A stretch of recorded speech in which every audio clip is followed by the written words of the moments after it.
But then we have another one.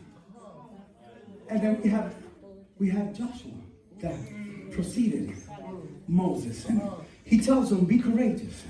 Be of good courage. That the same way I put the words in Moses, I shall also put them in you. And he tells them, be valiant and be courageous.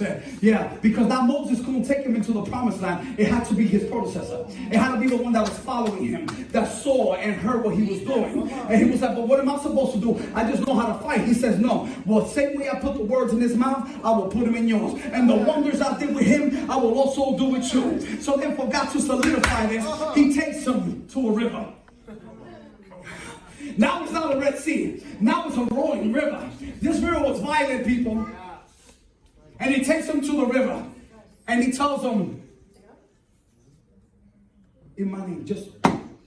And the river stops. It ceases. And it opens up. And the same miracle, he parts and he dries for them to walk over. This is why it said that they still have stones there to this day.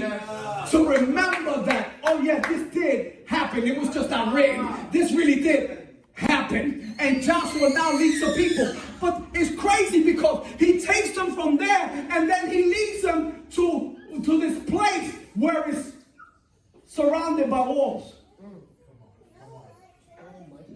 Wait a minute. How do you take us from that to lead us to this? And we have to go through this. How many understand what I'm saying? So he goes and he takes them now. I'm just going through my paper, right? And he takes them to confront fortified walls. And we understand that historically the fortified walls were so thick that you can go with chariots through it. Chariots were pretty wide, but you can ride chariots. That's how thick the walls were. So how do you take us from water? Okay, you parted that. And then he tells them, watch this. What I want you to do is go around 7 times. I want you to go around 7 times. And on the 7th time, you guys are going to shout and blow the trumpets. And you're going to blow the shofars. And when you blow that, watch it. It takes some crazy faith for you to walk around for 7. Okay. We don't even want to walk around. Come on. Come on. Anyway, so it takes a crazy faith. Why? Because people are following you. Why are we walking around? See, people don't understand when God tells his leader, I need you to do this. And God gives instructions. And God gives us the instructions. And now we have to obey. And all you got to, see, we got to obey. You got to follow.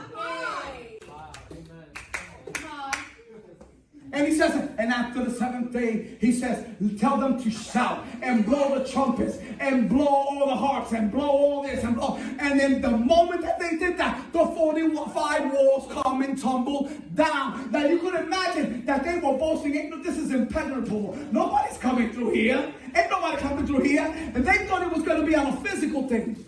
But it was an obedience and faith thing that brought them all there. It was the destruction of the enemy with the obedience and the faith that they had in God. How many understanding me?